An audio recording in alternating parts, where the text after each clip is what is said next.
میرا انتہائی معزز سامعین اور سامعات، آج میں آپ حضرات کے سامنے ایک حدیث مبارکہ کی روشنی میں جنت میں داخل کرنے والے 4 ایسے اعمال کا تذکرہ کروں گا کہ جو انتہائی آسان ہیں، لیکن آج ہم اپنی غفلت کی وجہ سے، دین کی دوری کی وجہ سے ان اعمال سے محروم ہیں، ان اعمال سے دور ہیں۔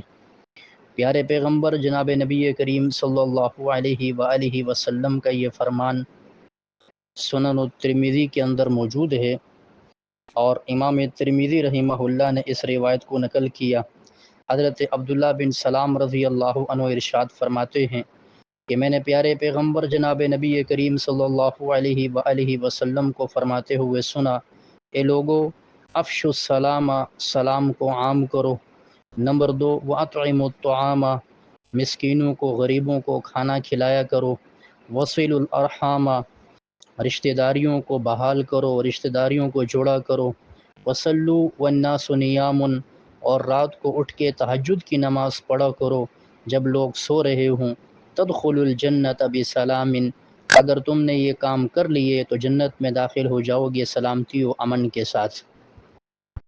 اس حدیث مبارکہ میں 4 کاموں کے کرنے کا حکم آپ صلی اللہ علیہ وسلم نے اپنی امت کو دیا ہے۔ ان میں سب سے پہلا حکم ہے سلام کو عام کرو۔ آج ہمارے معاشرے کے اندر ایک بڑی ہی عجیب قسم کی یہ بات پھیلتی جا رہی ہے، اور آپ یہ کہیں کہ یہ ایک بدعت پھیلتی جا رہی ہے کہ ہم اول تو سلام کرتے ہی نہیں، اور اگر سلام کرتے بھی ہوں تو اسے کرتے ہیں جو صرف ہمیں جاننے والا ہو، جو ہمیں جاننے والا نہیں ہے ہم اس کو سلام نہیں کرتے۔ حالانکہ آپ صلی اللہ علیہ وآلہ وسلم نے صاف حدیث کے اندر ارشاد فرمایا کہ آپ اسے بھی سلام کریں جسے آپ جانتے ہیں، اور آپ اس کو بھی سلام کرو جسے آپ جانتے نہیں ہو۔ لیکن آج ہماری ایک ترتیب بن چکی ہے کہ اگر کوئی سامنے جاننے والا مل گیا تو ہم سلام کر لیتے ہیں، اس میں بھی سلام نہیں کیا جاتا بلکہ صرف مصافحہ کیا جاتا ہے، صرف مصافحہ کیا جاتا ہے، سلام نہیں کیا جاتا۔ اور اگر سلام کر بھی دیا جائے تو سنت طریقے کے مطابق سلام نہیں کیا جاتا۔ السلام علیکم ورحمۃ اللہ وبرکاتہ، یہ سلام نہیں کیا جاتا، بلکہ یا تو السلام علیکم، السلام علیکم، مختلف الفاظ ہیں، مختلف صیغے ہیں، اپنی مرضی کے جس کے زبان پہ جو آیا، اس کو عبادت سمجھ کے، سنت سمجھ کے ادا کرنے والے لوگ کم ہیں۔ اس لیے یہاں پر ایک بات میں نے عرض کی کہ آپ صلی اللہ علیہ وآلہ وسلم نے سلام کے اوپر بڑے فضائل بھی بیان فرمائے ہیں، اور آپ صلی اللہ علیہ وسلم خود بھی سلام کا بڑا اہتمام فرمایا کرتے تھے۔ پیارے پیغمبر صلی اللہ علیہ وسلم حضرت انس رضی اللہ عنہ روایت فرماتے ہیں کہ نبی کریم صلی اللہ علیہ وسلم کا معمول تھا کہ انہ مر علی صبیان فسلم علیہم، جب آپ بچوں کے پاس سے بھی گزر رہے ہوتے تھے آپ ان بچوں کو سلام کرتے تھے۔ پھر صحابہ کرام کیسے عمل کا جذبہ رکھتے تھے، فقال، فرمایا، کان رسول اللہ صلی اللہ علیہ وسلم یفعلہ، کہ میں جو بچوں کو سلام کرتا ہوں اس کی وجہ یہ ہے کہ نبی کریم صلی اللہ علیہ وآلہ وسلم بھی بچوں کو سلام کیا کرتے تھے۔ تو آپ صلی اللہ علیہ وسلم بچوں کو سلام فرماتے تھے، آپ کی عاجزی کا کیا عالم تھا اور سلام کی کیا اہمیت آپ کے دل میں تھی۔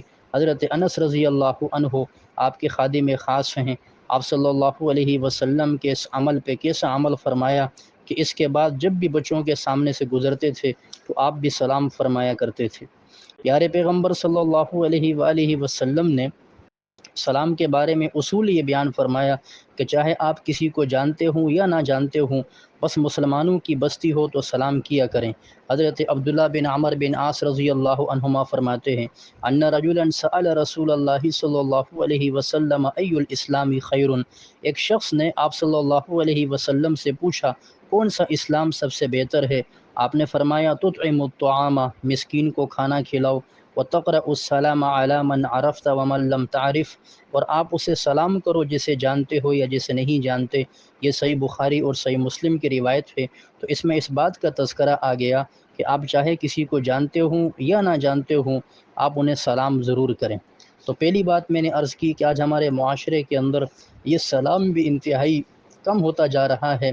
آج ہم سلام کرتے نہیں، شرماتے ہیں، حالانکہ صحابہ کرام سلام کرنے کے لیے صرف بازار جایا کرتے تھے۔ حضرت عبداللہ بن عمر رضی اللہ تعالی عنہما کا معمول تھا کہ وہ صرف سلام کرنے کے لیے بازار جایا کرتے تھے۔ شاگرد ساتھ تھے، انہوں نے پوچھا کہ حضرت آپ بازار جاتے ہیں، کوئی چیز نہیں خریدتے، سامان نہیں خریدتے، آخر کیا وجہ ہے بازار آنے کی؟ فرمایا لوگ یہاں پہ دنیا کما رہے ہیں، ہم آخرت کمانے کے لیے آتے ہیں۔ کہ آپ صلی اللہ علیہ وسلم نے حدیث میں فرمایا ہے کہ جو السلام علیکم صرف کہے گا تو اس کو 10 نیکیاں ملیں گی، اور جو السلام علیکم ورحمۃ اللہ ساتھ کہے گا اس کی 20 نیکیاں ہو گئیں، اور السلام علیکم ورحمۃ اللہ وبرکاتہ اگر کوئی کہے تو فقال ثلاثون، فرمایا 30 نیکیاں اس آدمی کو ملیں گی۔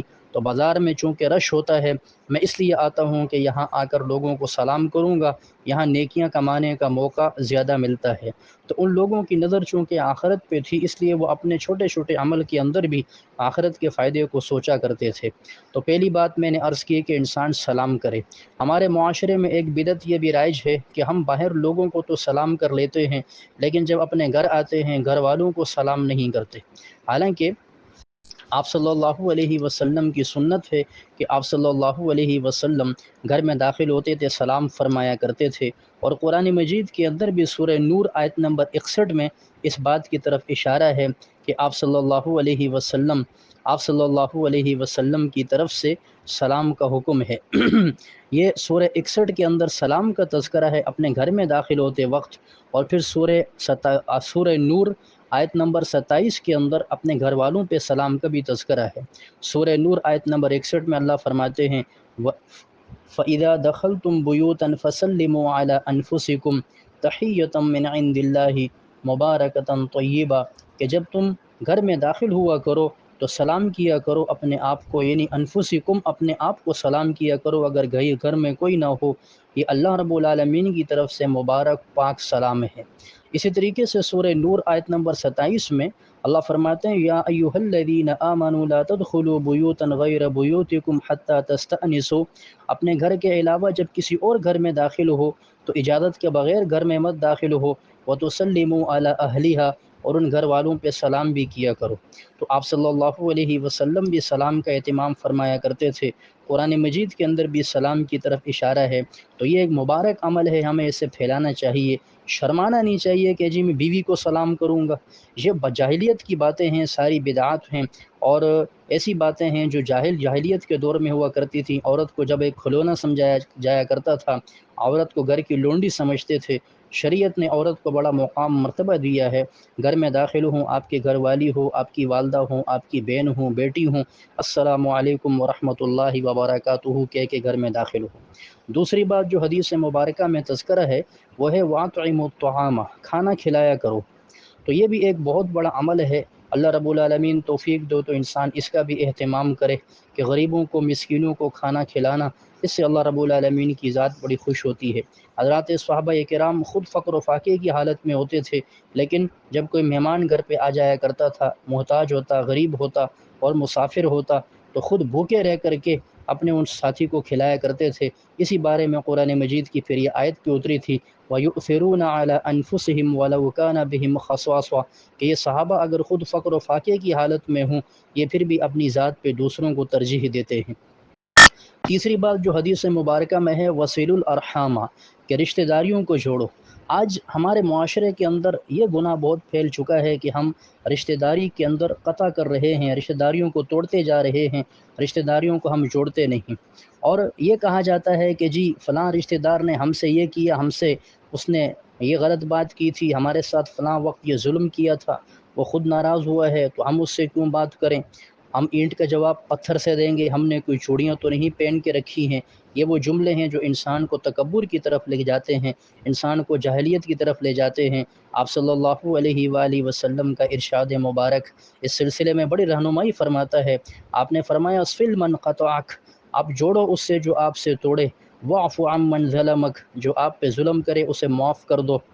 اور آپ صلی اللہ علیہ وسلم نے فرمایا وَأَحْسِنْ إِلَىٰ مَنْ أَسَاءَ إِلَيْكَ، جو آپ کے ساتھ برائی کرے آپ اس کے ساتھ اچھائی کرو۔ تو یہ پیغمبر صلی اللہ علیہ وسلم کے اخلاق کریمانہ ہیں کہ جو آپ کے ساتھ برائی کرے آپ اسے اچھائی کا جواب دو، اچھے انداز سے اس کو بدلہ دے دو۔ تو رشتہ داری کو توڑنا نہیں چاہیے۔ قیامت کے دن اللہ رب العالمین کے سامنے صحیح بخاری کی روایت ہے، یہ رشتہ داری التجا کرے گی، رشتہ داری پکارے گی، اللہ رب العالمین فرمائیں گے کیا تو خوش نہیں ہے کہ جس نے تجھے دنیا میں توڑا ہوگا میں اسے آج توڑوں گا، اور جس نے تجھے دنیا میں جوڑا ہوگا میں اسے آج جوڑوں گا، پھر یہ رشتہ داری وہاں قیامت کے دن خوش ہو جائے گی، راضی ہو جائے گی۔ تو دیکھیے اللہ رب العالمین اس کی رعایت فرمائیں گے۔ اسی طریقے سے 3 دن سے زائد ناراض رہنا کسی مسلمان کے ساتھ جائز نہیں ہے۔ آپ صلی اللہ علیہ وسلم نے فرمایا، سنن ترمذی کی روایت، لا یحل لمسلم ان یہجر اخاہ فوق 3 ایام، کہ کسی مسلمان کے لیے حلال نہیں کہ وہ دنیاوی کسی غرض کی وجہ سے، دنیاوی معاملے کی وجہ سے کسی مسلمان بھائی کے ساتھ 3 دن سے زیادہ ناراض رہے، اور آگے فرمایا کہ اگر اسی حال میں اس کا انتقال ہو گیا تو وہ جہنم میں جائے گا۔ تو آج دیکھیں ہمارے خاندانوں کے خاندان ٹوٹے ہوئے ہیں، بھائی بھائی سے ناراض ہے، باپ بیٹے کے درمیان ناراضگیاں ہیں، ماں اور بیٹی کے درمیان ناراضگیاں ہیں، چچا زاد پھوپھی زاد ماموں زاد کے درمیان ناراضگیاں ہیں۔ ناراضگی کی وجہ کیا ہوتی ہے جی؟ فلاں نے مجھے رشتہ نہیں دیا، میں فلاں جگہ رشتہ کرنا چاہ رہا تھا، آپ نے فلاں جگہ رشتہ کیا، مجھ سے کیوں نہیں پوچھا؟ یہ ایسی باتیں ہیں جو جاہلیت والی باتیں ہیں۔ بھائی بیٹی اس کی ہے، اس کی مرضی، وہ جہاں رشتہ دے دے۔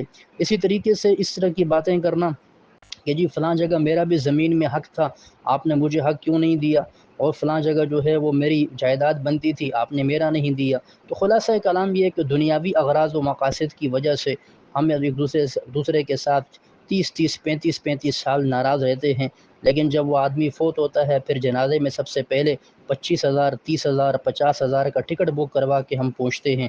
تو زندگی میں ایک دوسرے کی قدر کریں، دنیا سے جانے کے بعد کیا مقصد ہے۔ اسی طریقے سے آپ صلی اللہ علیہ وسلم نے اگلا جو حکم ارشاد فرمایا جو چوتھا حکم ہے وہ ہے وَصَلُّوا وَالنَّاسُ نِيَامٌ، کہ رات کو تہجد کا اہتمام کرو جب لوگ سو رہے ہوں۔ یہ بڑا مبارک عمل ہے۔ تہجد کے بارے میں آپ صلی اللہ علیہ وسلم نے فرمایا کہ یہ دأب الصالحین من قبلکم، تم سے پہلے جو نیک لوگ گزرے ہیں یہ ان کا طریقہ رہا ہے کہ وہ سارے کے سارے شب بیدار تھے، تہجد گزار تھے۔ خود آپ صلی اللہ علیہ وسلم کا بھی یہی عالم تھا کہ آپ صلی اللہ علیہ وسلم رات کو لمبا لمبا قیام فرمایا کرتے تھے۔ اما عائشہ فرماتی ہیں حتیٰ تتفطر قدماہ، یہاں تک کہ آپ کے قدم مبارک پھٹ جایا کرتے۔ تو میں نے آپ سے فرمایا کہ یا رسول اللہ اتنی مشقت کیوں برداشت کرتے ہیں کہ اللہ رب العالمین نے آپ کے اگلے پچھلی ساری خطائیں معاف نہیں کر دیں؟ آپ نے فرمایا افلا اکون عبدا شکورا، کیا میں اللہ کو شکر گزار بندہ نہ بنوں کہ اللہ نے مجھ پہ اتنا کرم کیا ہے۔ یہ صحیح بخاری کی روایت ہے۔ تو آپ صلی اللہ علیہ وسلم کا بھی معمول تھا، حضرات صحابہ کرام رضوان اللہ علیہم اجمعین کا بھی معمول تھا کہ وہ بھی مکمل رات کو اللہ رب العالمین کے سامنے متوجہ ہو کر کے کثیر مقدار کے اندر کثیر وقت میں اللہ رب العالمین کے سامنے کھڑے ہوتے تھے، اپنے گناہوں پہ آنسو بہاتے تھے اور تہجد کا اہتمام فرمایا کرتے تھے۔ حضرت عثمان بن عفان رضی اللہ تعالی عنہ اتنا لمبا قیام فرمایا کرتے تھے کہ حلیۃ الاولیاء میں حضرت امام ابو نعیم اصفہانی رحمۃ اللہ علیہ لکھتے ہیں کہ انہوں نے ایک رکعت کے اندر پورا قرآن مجید مکمل کیا ہے۔ یہی وصف حضرات تابعین کے اندر بھی تھا۔ امام اعظم ابو حنیفہ رحمۃ اللہ علیہ متوفی 150 ہجری کا واقعہ الخیرات الحسان فی مناقب ابی حنیفہ النعمان کے اندر علامہ ابن حجر حیثمی نے نقل کیا کہ انہوں نے بھی ایک رکعت کے اندر پورا قرآن مجید مکمل فرمایا ہے۔ اسی طریقے سے حضرت تمیم داری رضی اللہ تعالی عنہ نے بھی ایک رکعت میں قرآن مجید کی تلاوت مکمل فرمائی۔ حضرت سعید بن جبیر رحمۃ اللہ علیہ کے بارے میں علامہ ابن جوزی نے صفت الصفوہ میں نقل کیا کہ انہوں نے بھی ایک رکعت میں پورا قرآن مجید مکمل فرمایا ہے۔ تو آپ جتنے بھی نیک لوگ ہیں ان کی زندگی میں ایک وصف دیکھیں گے کہ وہ رات کو تہجد کا اہتمام فرماتے تھے، لمبا لمبا قیام فرمایا کرتے تھے۔